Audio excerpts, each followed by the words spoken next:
नमस्कार ऑडियंस, सभी का स्वागत है फेस टू पब्लिक में। और हमारी कोशिश रहती है कि हर चुनाव में, चाहे वो छोटा चुनाव बड़ा चुनाव हो, हर पार्टी के प्रमुख उम्मीदवार को, चाहे वो निर्दलीय है या किसी पार्टी से, आपसे रूबरू कराए। और आज इस कड़ी में हमारे साथ मौजूद है भारतीय जनता पार्टी और जेजेपी गठबंधन की उम्मीदवार डॉक्टर अनुराधा सैनी, और उनके साथ में हमने बुलाए हैं जिला बीजेपी के महामंत्री डॉक्टर राज सैनी। मैम, आपका स्वागत है। डॉक्टर साहब, आपका बहुत बहुत स्वागत है। देखिए, चुनाव काफ़ी कुछ खुलने लगा है, हम ज़्यादा वक्त नहीं लेंगे, सीधा चलते हैं। मैम, पहले आपसे मैं बात करता हूं कि देखिए, भारतीय जनता पार्टी ने, मुख्यमंत्री जी ने आपके पिताजी को जिम्मेवारी दी कि आप जिनमें चुनाव लड़ो। इन्होंने वो जिम्मेवारी आपके कंधों पे डाल दी। कैसा लगा आपको? बहुत अच्छा लग रहा है। मान रहे हैं? बहुत अच्छा लग रहा है मुझे कि मुझे इस नगर परिषद चुनाव के लिए चुना गया है। मैं धन्यवाद करना चाहती हूँ अपने मुख्यमंत्री जी का और प्रदेश अध्यक्ष धनखड़ जी का कि उन्होंने मुझे अपना आशीर्वाद दिया और सभी जितने भी कैंडिडेट थे उनमें से उन्होंने मुझे चुना। और मुझे बहुत अच्छा लग रहा है कि मैं अपनी जींद के नगर वासियों के बीच में रहने का मौका मिल रहा है। जी। अब तक राजनीति में आए हैं, पहला कदम है आपका, तो वो कुछ दबाव मान रहे हैं या कुछ? नहीं, बिल्कुल दबाव नहीं मान रही हूँ। अच्छा, राजनीति का जी, कोई दबाव? मैं राजनीति, पीछे भी मेरा मायका राजनीति परिवार ही रहा है मेरा। कहाँ से है आप? जी, मैं और क्या राजनीतिक पृष्ठभूमि? जी, मैं चांदपुर विधानसभा बिजनौर से हूँ। मेरी माताजी विधायक थे, वहाँ से पूर्व विधायक थे। और मेरे ससुर जी को आप जानते हैं कि वो यहाँ जींद शहर के जिला महामंत्री हैं। तो मैं कोई डमी कैंडिडेट नहीं हूँ, मेरा जो परिवार ही है। कैंडिडेट का मतलब किसकी तरफ इशारा आपका? जी, किसी की तरफ इशारा नहीं है। मैं पहले से ही राजनीति परिवार से जुड़ी हुई हूँ और संघ में भी रही हूँ। मैं संघ में भी कार्य कर चुकी हूँ। चलिए, पहला दावा कि मैं डमी कैंडिडेट नहीं हूँ, डॉक्टर अनुराधा सैनी ने किया है कि मैं डमी कैंडिडेट नहीं हूँ, राजनीतिक पृष्ठभूमि से जुड़ी हूँ, संघ से जुड़ी हूँ। डॉक्टर साहब, इलेक्शन काफ़ी कुछ खुलने लगा है, डोर टू डोर भी चल दिए हैं, कई नेता भी आए हैं आपके, तो कहाँ खड़े पाते हैं अपने आप को? किस पार्टी से मुकाबला मानते हैं, किस कैंडिडेट से मुकाबला मानते हैं? रमेश जी, मैं तो ये मानता हूँ कि मेरे सामने कोई ऐसी पार्टी तो है ही नहीं, कोई ऐसा कैंडिडेट नहीं है जो थोड़ी भी फाइट में हो। जी, मैं किसी से फाइट मान सकूं। क्यों नहीं मान? क्योंकि एक तरफा इलेक्शन है, कांग्रेस है नहीं, कांग्रेस तो डर के वैसे भागी इलेक्शनों में, उन्होंने अपना सिंबल नहीं दिया, वैसे भी उनकी फूट है। आप देख रहे हो, आज जो ने सांसद भी भारतीय जनता पार्टी के दोनों सांसद बने, एक निर्दलीय बना है, एक भारतीय जनता पार्टी का बना है। तो कांग्रेस तो कहीं नजर नहीं आ रही। उसके साथ ही निर्दलीय कैंडिडेट है, वो आप मानते हैं निर्दलीय कैंडिडेट भी कोई इतने वो नहीं है कि भाई वो जो ने भारतीय जनता पार्टी के कैंडिडेट की कहीं मुकाबला कर। कांग्रेस ने समर्थन तो किया ना एक उम्मीदवार का। इस समर्थन करने वाले तो इसके कई कैंडिडेट और भी थे जी। तो वो कह रहे हैं भाई इसका समर्थन करेंगे, हम कैसे इसको वो कर लेंगे, एक्सेप्ट कर लेंगे। जी, यदि समर्थन करना था तो चुनाव चिन्ह दे के मार्केट में भेजते, पब्लिक में उतारते। चलिए, अभी आपने कहा कि कार्तिकेय जी को बीजेपी ने जिता दिया कांग्रेस की फूट के कारण। आपके लिए एक चुनौती तो आ रही होगी, जो परावर में जो मसला हुआ था, पंडित समाज था वो थोड़ा सा नाराज हुआ था उस जमीन को लेकर, तो उस बारे में यहाँ जींद में आपको कोई चुनौती मिल रही है, कोई दिक्कत आ रही है ब्राह्मण समाज के अंदर? ऐसा रमेश जी, वैसे तो मैं 36 बरादरी का पूरा समर्थन मेरे को मिल रहा है जी। कहीं थोड़ी बहुत कहीं ना कहीं नेगेटिव सोच वालों की ये थी, भाई को टिकट नहीं दी, ऐसा है ब्राह्मण समाज को टिकट नहीं दी, ये उन्होंने कुछ सुराहा छोड़ा था। जी जी। परंतु आज वो भी बंद हो गया। आज हमारे साथ ब्राह्मण समाज 36 बरादरी का जो हमने डोर टू डोर हमने सब्जी मंडी में किया, आप उसकी फुटेज देखना। कार्तिकेय की जीत के बाद नाराजगी दूर हुई है। हाँ, उसके बाद तो एक जोश ऐसा आ गया, क्योंकि जो एक टिकट की वो थी भाई 14 टिकटों में नहीं दी है, परंतु आज जो ना सबसे बड़ी संसद जो देश की बैठती है उसका राज्यसभा का मेंबर बना के भाई कार्तिकेय को जो ने वहाँ भेजा है पार्टी ने, पार्टी की नीतियों ने, तो ये स्वागत योग्य है। चलिए, मैं आपसे पूछना चाहूँगा कि जींद परिषद किसी का भी कार्यकाल रहा हो, पिछले 15-20 वर्षों से बहुत अच्छी छवि नहीं रही, जोड़ तोड़ की राजनीति चलती रही, पार्षदों की उठापटक चलती रही, हर एक दो उम्मीदवार को छोड़कर कोई कार्यकाल पूरा नहीं कर पाया। तो इसको कितना बड़ा चुनौती मानते हैं? इस बार जनता के ऊपर है सर, इसलिए ही जो हमारे मतलब ये नगर परिषद में चुनाव हो रहे हैं, इस बार वो जनता चुनेगी जी। और जनता का मुझे पूर्ण विश्वास है अपनी जनता पे, अपने नगरवासियों पे, कि वो पूर्ण बहुमत से मुझे विजयी बनाएंगे। जैसे मैं डोर टू डोर जाती हूँ, देखती हूँ, लोगों से मिलती हूँ, तो मुझे सभी 36 बिरादरों का आशीर्वाद मिलता है जी जी।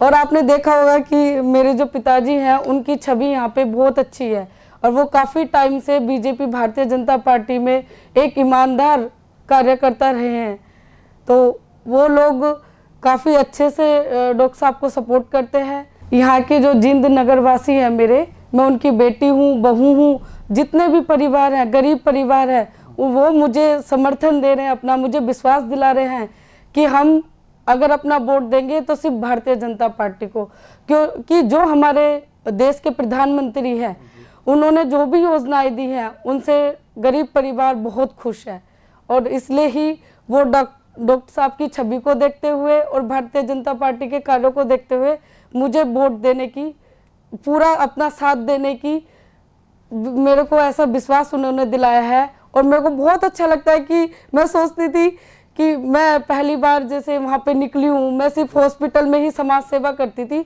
और मैं यहाँ पे 2.5 साल से समाज सेवा कर रही हूँ। मेरे जितने लोग मेरे से जुड़े हैं, मेरे मरीज मेरे से जुड़े हैं, वो मुझे मिलते हैं तो मुझे बहुत खुशी होती है कि जब उनके घर आप जाते जी हो, जाती हूँ, मैं जाती हूँ, उनके बीच में मिलती हूँ और वो मेरे को बोलते हैं जी हमारे डॉक्टर साहब, हमारी मैडम और भारतीय जनता पार्टी, हम अपना वोट देंगे तो सिर्फ कमल के फूल को देंगे, नहीं तो किसी को नहीं देंगे। चलिए डॉक्टर साहब, गठबंधन की प्रत्याशी हैं डॉक्टर साहब, लेकिन जेजेपी के नेता कुछ ज़्यादा मुझे चुनाव प्रचार में आपके साथ नजर नहीं आते। नहीं, ऐसा है रमेश जी, उन्होंने 6 वार्ड लिए हैं अलग से, वो डोर टू डोर कर रहे हैं। कल भी जो ना हमारे SP2 गेट पर पूरे उनके नेता थे, उनके जितने भी ब्लॉक के नेता या ये स्थानीय जो नेता हैं वो सभी हमारे साथ थे। हम एक दिल मिला के हम दोनों जो ना कम्बिनेशन बना के डोर टू डोर कर रहे हैं। उन्होंने 6 वार्डों की जिम्मेवारी ली। रणनीति है 6 की, वो बाकी बीजेपी के अंदर। हाँ जी। डॉक्टर साहब, राज्यसभा चुनाव हो चुका है, संपन्न हो चुका है, आपके पार्टी लगभग दोनों सीट आपकी ही पार्टी जीती है, उसके लिए आपकी बधाई हो। अब कौन कौन से बड़े बड़े नेता प्रचार में आ रहे हैं और कितनी रणनीति अब चेंज होने जा रही है?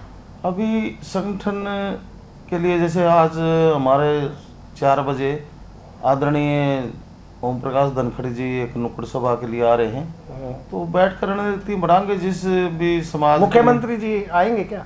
अभी कोई ऐसी योजना नहीं है, यदि संगठन चाहेगा तो आ भी सकते हैं, यदि संगठन के ऊपर है। मैम आप बताइए, आपने बहुत डोर टू डोर किया, आपका हमने प्रचार देखा है, सबसे अच्छा समर्थन कहाँ से मिला?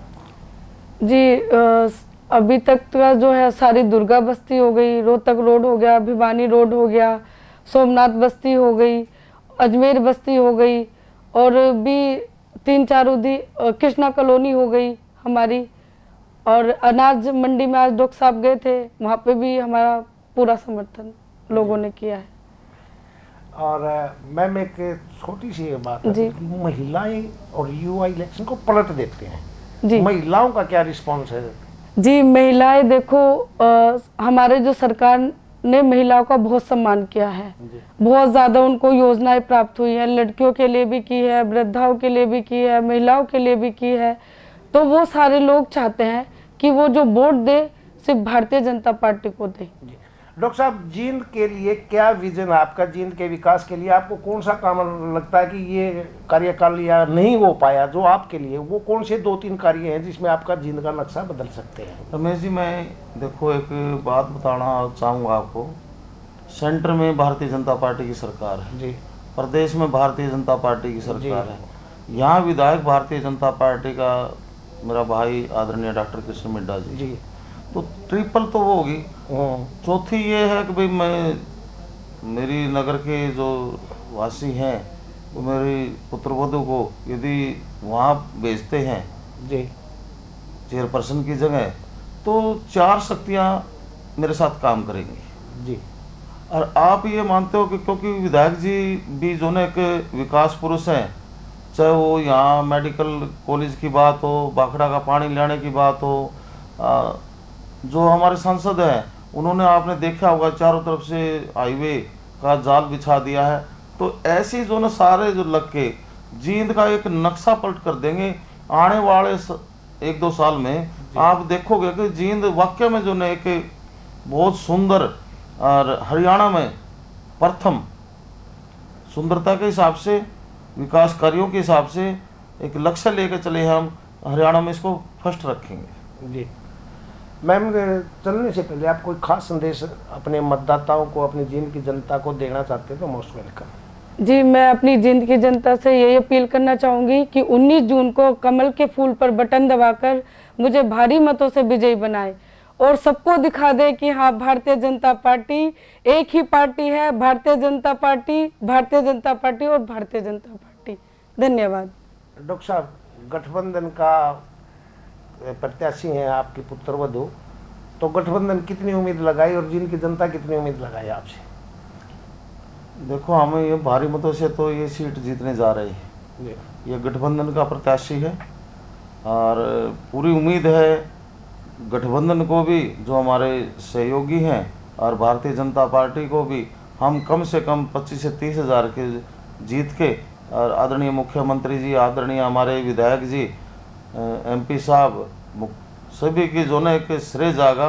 अब जींद का जो है इतने हरियाणा में टॉप करके ये मेरी पुत्रवधू डॉक्टर अनुराधा वहाँ पहुँची है, इसके लिए जो हम आदरणीय मुख्यमंत्री जी से ज़्यादा ग्रांट ले के जींद का विकास कार्य और अच्छी तरह से कर सकेंगे, ये मेरी पूरी उम्मीद है।